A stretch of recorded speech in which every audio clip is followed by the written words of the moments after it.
जय श्री कृष्ण, जय राधे राधे। भाद्रपद की शुक्ल पक्ष में जो एकादशी होती है उसका क्या नाम है, कौन देवता और कैसी विधि है, यह बतलाइए। युधिष्ठिर ने पूछा, हे केशव। तो भगवान श्री कृष्ण बोले, राजन, इस विषय में मैं तुम्हें आश्चर्यजनक कथा सुनाता हूँ जिसे ब्रह्मा जी ने महात्मा नारद जी से कहा था। नारद जी ने पूछा, चतुर्मुख, आपको नमस्कार है। मैं भगवान विष्णु की आराधना के लिए आपके मुख से यह सुनना चाहता हूँ कि भाद्रपद मास के शुक्ल पक्ष में कौन सी एकादशी होती है। ब्रह्मा जी ने कहा, है मुनि श्रेष्ठ, तुमने बहुत उत्तम बात पूछी है। क्यों न हो वैष्णव, जो आप ठहरे, भादों के शुक्ल पक्ष की एकादशी पद्मा के नाम से विख्यात है। उस दिन भगवान ऋषिकेश की पूजा होती है। यह उत्तम व्रत अवश्य करने योग्य है। सूर्य वंश में मानधाता नामक एक चक्रवर्ती सत्य प्रतिज्ञ और प्रतापी राजऋषि हो गए हैं।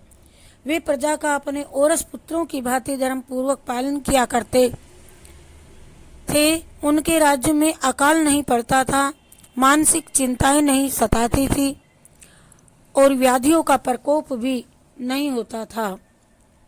उनकी प्रजा निर्भय तथा धन धान्य से समृद्ध रहती थी।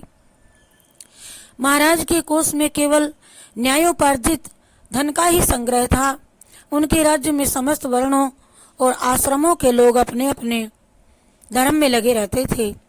मानधाता के राज्य की भूमि कामधेनु के समान फल देने वाली थी।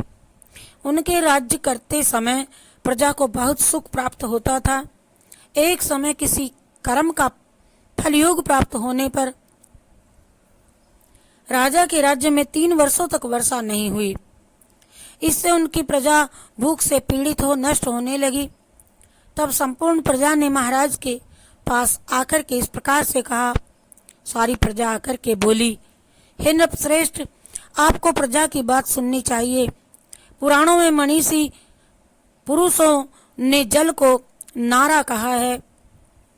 वह नारा ही भगवान का अयन निवास स्थान है, इसीलिए वे नारायण कहलाते हैं।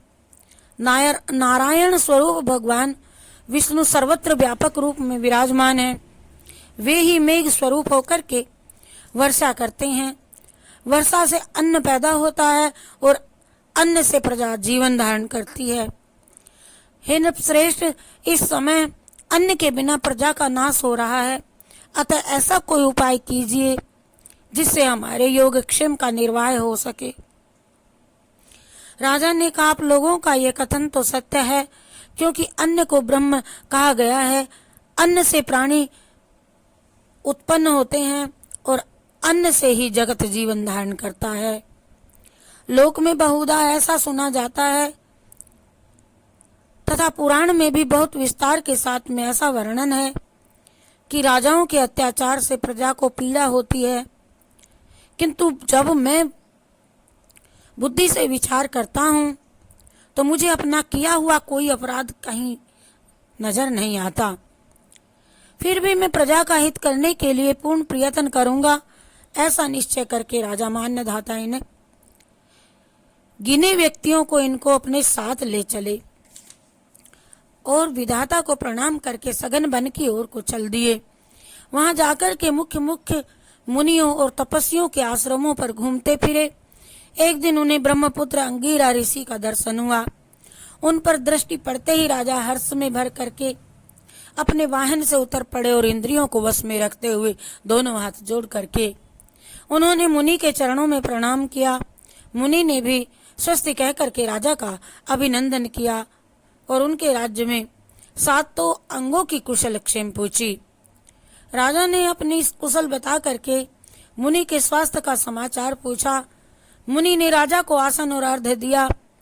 उन्हें ग्रहण करके जब वे मुनि के समीप बैठे तो उन्होंने इनके आगमन का कारण पूछा। तब राजा ने कहा, भगवान, मैं धर्मानुकूल प्रणाली से पृथ्वी का पालन कर रहा था, फिर भी मेरे राज्य में वर्षा का अभाव हो गया। इसका क्या कारण है? इस बात को तो मैं नहीं जानता हूँ। ऋषि बोले, राजन, ये सब युगों के उत्तम सत्य युग है। सभी युगों में इसमें सब लोग परमात्मा के चिंतन में लगे रहते हैं तथा इस समय धर्म अपने चारों चरणों से युक्त होता है। और इस युग में केवल ब्राह्मण ही तपस्वी होते हैं, दूसरे लोग तपस्वी नहीं होते। किंतु महाराज, तुम्हारे राज्य में यह शूद्र तपस्या करता है, इसी कारण मेघ पानी नहीं बरसाते। तुम इसके प्रतिकार का यत्न करो, जिससे यह अनावृष्टि का दोष शांत हो जाए। राजा ने कहा, मुनिवर, एक तो ये तपस्या में लगा है, दूसरे निरपराध है, अतः मैं इसका अनिष्ट नहीं कर सकूंगा।